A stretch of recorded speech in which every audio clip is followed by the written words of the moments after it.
everyone, welcome to our vlog. I'm Sasha and I'm here with my friends Ashley. And Christy. and today we're here in Intramuros, Manila, one of the most important historical sites in the Philippines. This vlog is all about exploring the history, the stories, and the amazing details of Fort Santiago.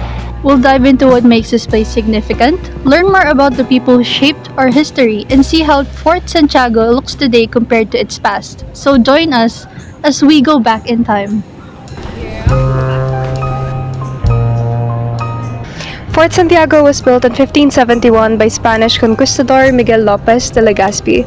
Originally, it was a defense fortress, but it has a dark history. It became a prison where many, including our national hero Jose Rizal, were held. Yes, this is actually where Jose Rizal spent his final days before his execution in 1896. It's surreal to stand in the place where he wrote his last work, Mi Ultimo Adios, saying goodbye to his loved ones and his country.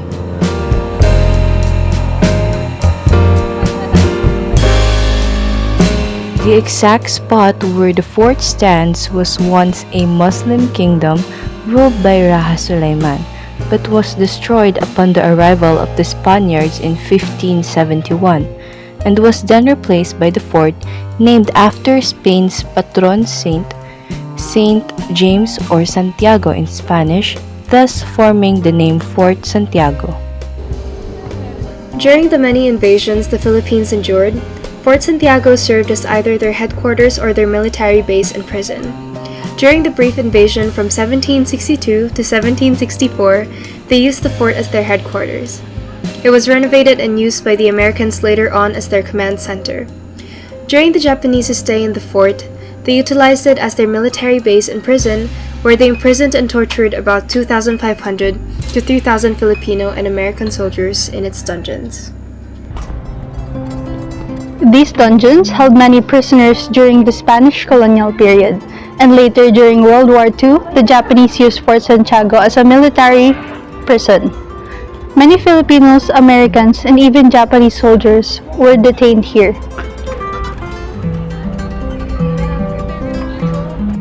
What is one story about Fort Santiago that people might not know about? Story per se is not about an individual but more about the history of the fort itself. There are buildings here na parang straightforward, parang American Barracks, Raha Sulaiman Theater. Pero hindi natin na-realize na yung mga buildings na to were not just parang ruins na hinayaan lang, pero an active place na ginagamit ng Spanish Army. The American Barracks, although ni-requisition yan from the Spanish. Pero yun, it's more about not the people per se ang hindi na nabibigyan ng pansin, but rather yung importance of this military fort. Kasi ang nagiging focus ng tao, uy, ang ganda, uy, may history dito.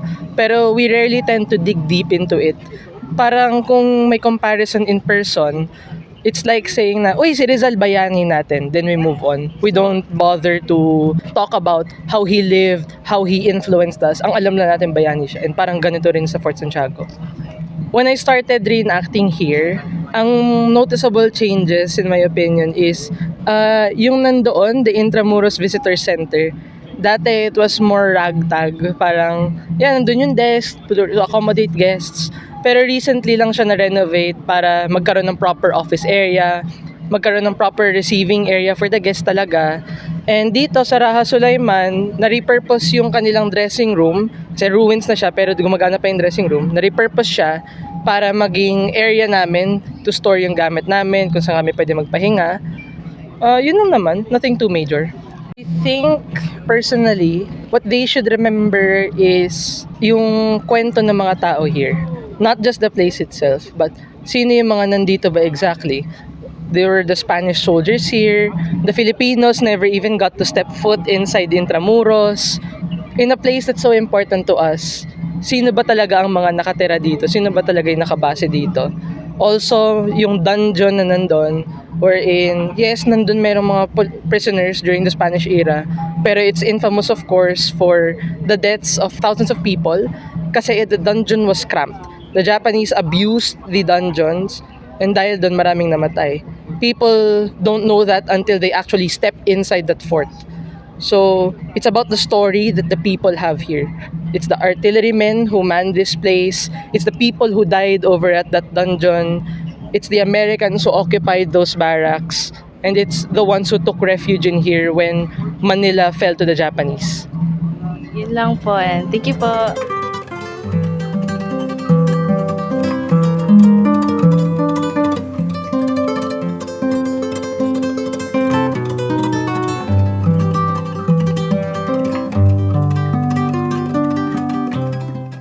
So it's been a few days since we went to Intramuros, and so we wanted to sit down and have a chat about it, and have a chat about the trip because it really was wonderful, and it was everyone's first time going there as well. So we have a few questions here.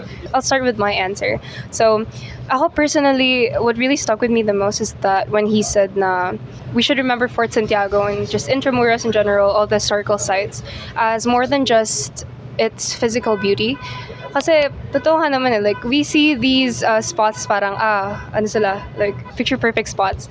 But I think we all should focus on its stories kasi it's more than just, this aesthetic place. It's more of a monument, a testament in time kasi it stood there in an era where people, both unnamed and named, like, fought for a country, fought for what our country is today. Really get to learn the place more. So, yun yung para sa akin sa question na yun. So, I learned that there's so many other more hidden historical stuff in Intramuros. Like, I didn't know that there was a statue of Jose Rizal where he was captivated. I didn't know that there were actual dungeons where Filipino and American soldiers were held by the Japanese army. And di ba sabi niya na pinaka nag-stood sa akin yung sinabi niya na we treasure it the most pero yun yung pinaka least place na nakaapak yung mga Pilipino, and the fact that he said na mas chine-cherish natin yung place that was built by foreigners and was used mostly by foreigners. So it's good to remember then na even though these historical places are like very important to us, we still need to remember what actually happened to that place. So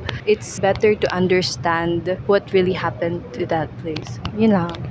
So looking back, I realized how Fort Santiago, or much of Fort Santiago, represents the resilience of our history, and it's a reminder na nag-sacrifice talaga yung mga ancestors natin, and it shows na for the future generations talaga.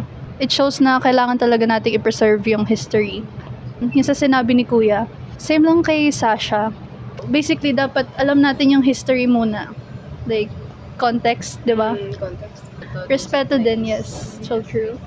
So those were all the questions, and yeah, we had a really fun time going to Intramuros kasi first time na namin na parang mag-commute going there. Super interesting, and yeah, we want to encourage everyone to try and go there as well. And yun nga, I think It's a everyone It's a really good place, guys. like maraming pwedeng puntahan, and I think lahat naman tayo, yung pinaka main point natin is like to look at the place as more than just, as an aesthetic place to go to. Hindi siya like for Instagram lang, pero may stories talaga doon na. Another is if you're like really you're like interested or like you're intrigued by the history of our country, you really should go there because like ang dami mong matututunan, I swear. So we're going to end the vlog here. Thank you guys so much for watching, and I hope you enjoyed our little content. See you guys next time. Guys. Bye.